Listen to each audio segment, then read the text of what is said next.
नमस्कार दोस्तों, बहुत स्वागत आप सभी का। मैं हूं सुशांत सिन्हा और आज तो जय जगन्नाथ के साथ इस वीडियो की शुरुआत कर रहा हूं क्योंकि आज प्रभु जगन्नाथ की रथ यात्रा जो है वो शुरू हो गई है और आज सिर्फ उसकी भव्य तस्वीरें ही आपको इस वीडियो में नहीं दिखाऊंगा, बल्कि सनातन की ताकत क्या है। आज हर सनातनी को गर्व होना चाहिए। प्रभु जगन्नाथ की इस रथ यात्रा से जुड़ी हुई ऐसी ऐसी बातें आपको बताऊंगा, वो चमत्कार बताऊंगा कि आप भी हैरान रह जाएंगे। आज आपको बताऊंगा कि इस रथ यात्रा से जुड़ा हुआ किस्सा क्या है, क्योंकि अद्भुत रथ यात्रा है। ऐसे ऐसे चमत्कार के वाक्य जुड़े हैं प्रभु जगन्नाथ की इस रथ यात्रा से कि सुनेंगे तो हैरान रह जाएंगे। कौन सा वो मुसलमान भक्त है जिसके लिए रथ यात्रा रोकी जाती है? आज रथ यात्रा शुरू हुई है तो क्या प्रभु नाराज हो गए? वहां क्या हुआ? कैसे भगदड़ सी मची, वो भी आपको दिखाऊंगा। लेकिन आज से 9 दिन के प्रवास पर प्रभु जगन्नाथ जो है वो निकल गए हैं और प्रभु श्री कृष्ण जो हैं वो अपने भाई बलभद्र के साथ, अपनी बहन सुभद्रा के साथ जो है वो 9 दिन के प्रवास पर निकले हैं। तो पहले तो सब हाथ जोड़कर प्रभु को प्रणाम कर लीजिए और एक बार कमेंट में जय जगन्नाथ जरूर लिखिएगा अगर आपके अंदर इतना सा भी सनातन बसता है। लेकिन बॉस, आज जब बात कर रहा हूं प्रभु की लीला की और सनातन की ताकत की, तो आज आपको यह भी देखना चाहिए कि जब हम इसकी बात करते हैं, किस तरह से जो ये पूरी रथ यात्रा है ये अपने आप में विहंगम है और अभूतपूर्व है। मतलब प्रभु जगन्नाथ की रथ यात्रा आप देखिए, प्रभु खुद मंदिर से बाहर आ रहे हैं। मतलब दुनिया में ऐसा कहीं नहीं होता कि प्रभु मंदिर से बाहर आए।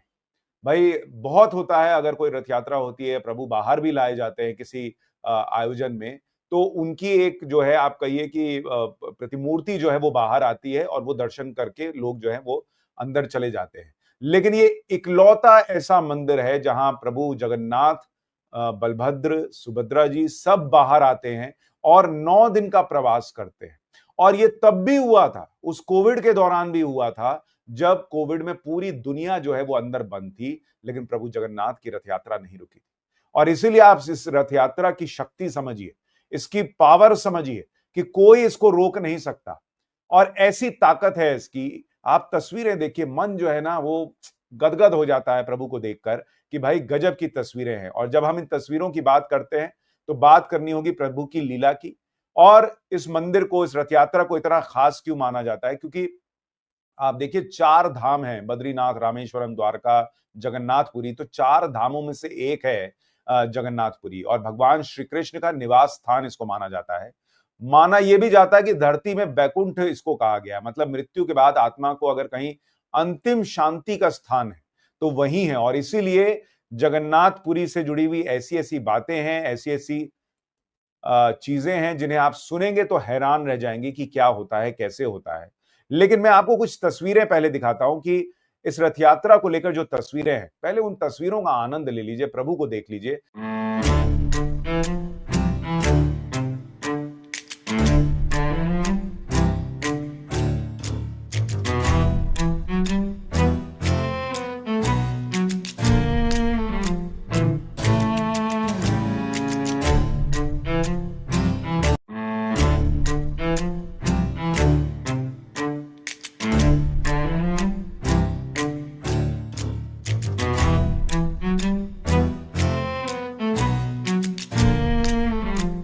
भीड़ देख रहे हैं आप, किस तरह की भीड़, किस तरह से श्रद्धालु जो है इसमें जुड़े रहते हैं, ये अपने आप में अद्भुत होता है। लाखों लोग, और उन लाखों लोगों का मैनेजमेंट भी कोई बहुत आसान काम नहीं है। मैं आपको तस्वीरें दिखाता हूं किस तरह से जो है वहां पर मैनेजमेंट किया जाता है। आप देखिए किस तरह से वहां पर जब इतनी भीड़ होती है और श्रद्धालु निकलते हैं तो उन पर किस तरह से पानी की बौछार की जाती है। जरा उसकी तस्वीरें देखिए।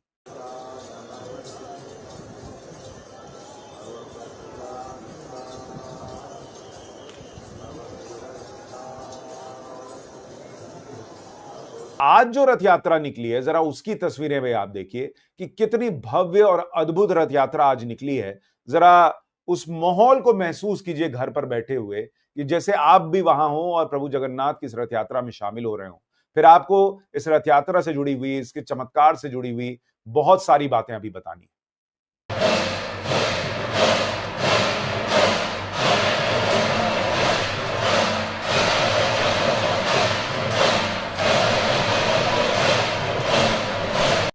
अच्छा, जब रथ यात्रा की बात कर रहे हैं तो आप देखिए कि जो रथ है वो कितना खास होता है। जरा इसके बारे में भी आपको बताऊं कि नंदी घोष रथ को भगवान श्री कृष्ण यानी श्री जगन्नाथ जी के लिए तैयार किया जाता है। इसकी ऊंचाई लगभग 45 फीट होती है और इसमें 16 पहिए लगे होते हैं। इसका रंग लाल और पीला होता है और इस रथ पर भगवान जगन्नाथ को विराजमान किया जाता है और गुंडीचा मंदिर तक की यात्रा होती है। अच्छा, जो भगवान जगन्नाथ का रथ है, बलभद्र जी का जो रथ है और सुभद्रा जी का जो रथ है, तीनों के नाम भी अलग अलग है। नंदी घोष, तलध्वज और दर्पदलन, ये नाम दिया गया है इन तीनों रथों को।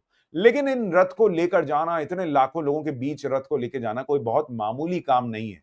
बहुत सारी मेहनत लगती है, प्रयोजन होता है और ये आज से नहीं हो रहा है।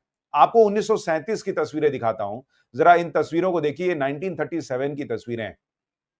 उस समय कैसे रथ यात्रा होती थी आप उसको देखिए। तब भी श्रद्धालु जो है वो इसी बड़ी संख्या में आते थे और आज भी आप देखिए कि श्रद्धालुओं की संख्या में कोई कमी नहीं आई है, जिस तरीके से वहां पर लोग अब भी पहुंचते हैं।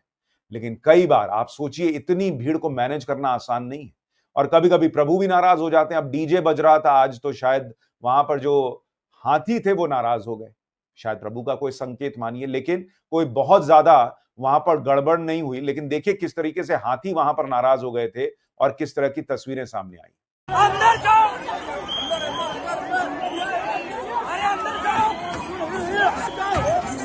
अंदर जा, अंदर जा।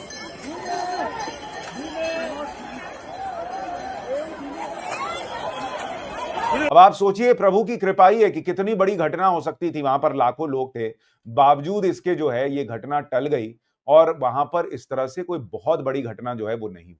लेकिन अब आपको प्रभु से जुड़े हुए, प्रभु जगन्नाथ से जुड़े हुए, इस रथ यात्रा से जुड़े हुए कुछ चमत्कारों के बारे में बताता हूं। भाई, सबसे पहले तो मूर्तियों के बारे में जानिए। राजा इंद्रद्युमन जो हैं, उन्होंने विश्वकर्मा जी से प्रार्थना की कि आप ही जो है वो मंदिर के लिए मूर्तियों का निर्माण कर दीजिए।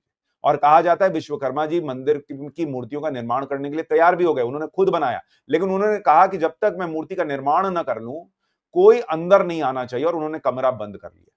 लेकिन उसके बाद कहा जाता है कि उस कमरे से कोई आवाज सुनाई दी, तो राजा अंदर चले गए और जो भगवान विश्वकर्मा हैं, उन्होंने मूर्ति को वहीं अधूरा छोड़ दिया और वो चले गए। और इसीलिए तीनों मूर्तियां जो हैं वो अधूरी हैं, लेकिन आपकी जिंदगी को पूरा कर देने वाली ये मूर्तियां हैं और प्रभु साक्षात वहां पर, ऐसा माना जाता है।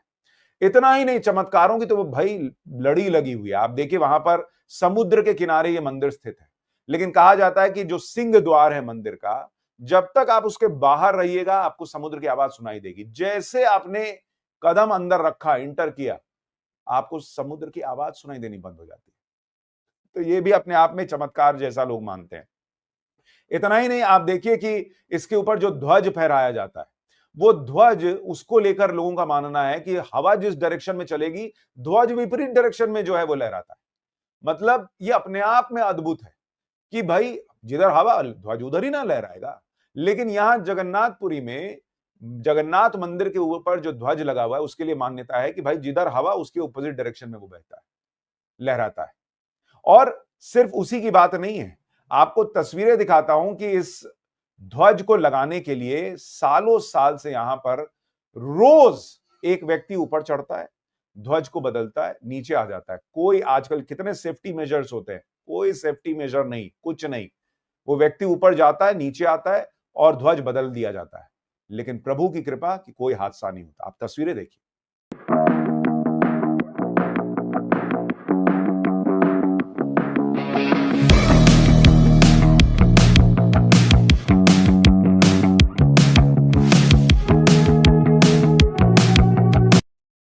अब आपको बताता हूं उस सीढ़ी के बारे में, जिसके चमत्कार को सुनिएगा तो बड़ा हैरानी होगी आपको। मान्यता है कि वहां पर जगन्नाथपुरी में 22 सीढ़ियां हैं और इन सीढ़ियों में नीचे से तीसरी सीढ़ी जो है वो बड़ी इंपॉर्टेंट है। उसको मृत्यु देवता यमराज का वास माना जाता है उसमें। और पौराणिक कथा यह है कि एक बार यमराज ने देखा कि भगवान जगन्नाथ के दर्शन मात्र से भक्तों के पाप तो नष्ट हो जा रहे हैं। तो भगवान जगन्नाथपुरी से वो मिलने आए। उन्होंने कहा कि प्रभु, लोग आपके दर्शन मात्र से मोक्ष प्राप्त कर ले रहे हैं, तो यमलोक तो कोई आता ही नहीं है।